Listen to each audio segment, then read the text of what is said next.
Face à l'ampleur du dossier, face à sa médiatisation, comment se prépare-t-on à un tel procès?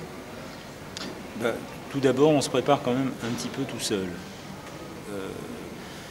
Après, on essaye de s'organiser pour découper ça en tranches qu'il soit possible de travailler par soi-même.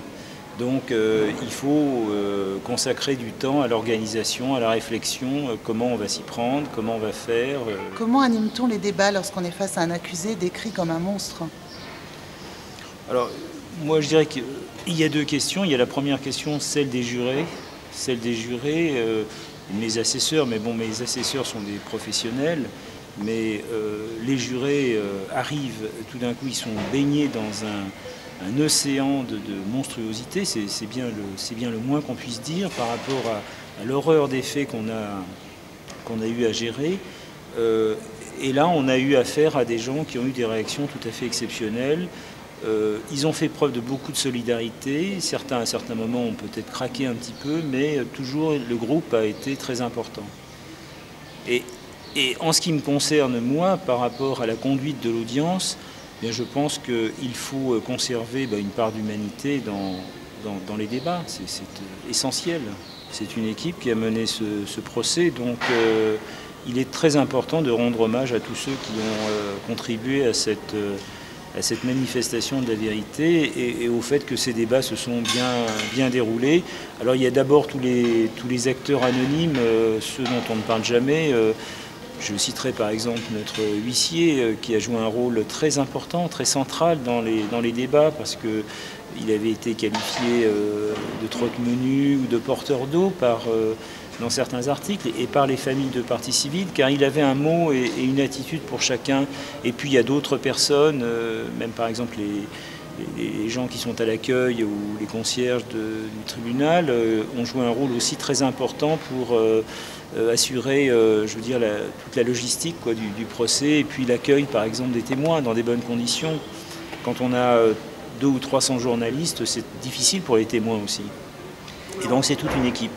Sur un plan institutionnel, comment s'est déroulé le partenariat tribunal, police, maison d'arrêt? Très très bien, ça s'est très très bien passé. Évidemment, donc tout d'abord on avait une escorte du GIPN pour les accusés. Donc là j'ai été en face de fonctionnaires tout à fait exemplaires et admirables.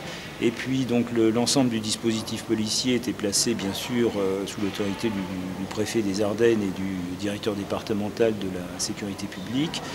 Tout ça s'est très bien passé. Nous avions donc en permanence une demi-compagnie de CRS.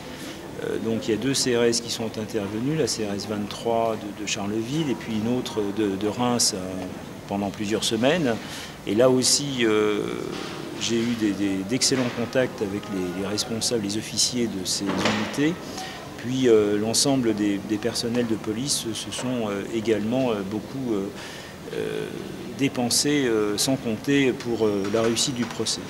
Et quant à la maison d'arrêt, j'ai entretenu également de très bons rapports avec le responsable de la maison d'arrêt de Charleville, qui était pour moi, un homme extrêmement précieux, qui m'a permis d'avoir une vision, je dirais, après le retour de l'audience par rapport aux accusés. Et ça a été extrêmement précieux, même dans le cours des débats. Pour un établissement pénitentiaire qui n'était pas préparé à ça, qui n'était pas du tout préparé à ça, petite maison d'arrêt. Maison d'arrêt, mais il a vraiment bien joué son rôle. Environ 500 accréditations délivrées peut-être à la presse. Comment s'est déroulée la gestion des médias? Eh bien, la gestion des médias a été confiée donc à l'un de mes collègues, Christophe Aubertin, donc, qui est un membre du parquet général, qui s'est acquitté avec beaucoup de détermination et beaucoup de talent de cette tâche extrêmement difficile.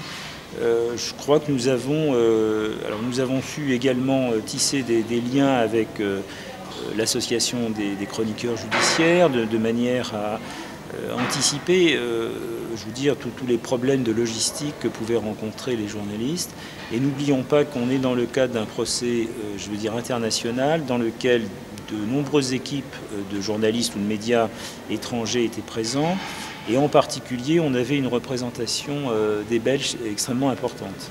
Il y a beaucoup de journalistes de télévision, de radio belges. Et eux aussi, je pense, ont pu travailler dans de très bonnes conditions. Les condamnés n'ont pas relevé appel de la décision. Est-ce un soulagement? Première question. Et deuxième question, est-ce le signe d'une justice bien rendue?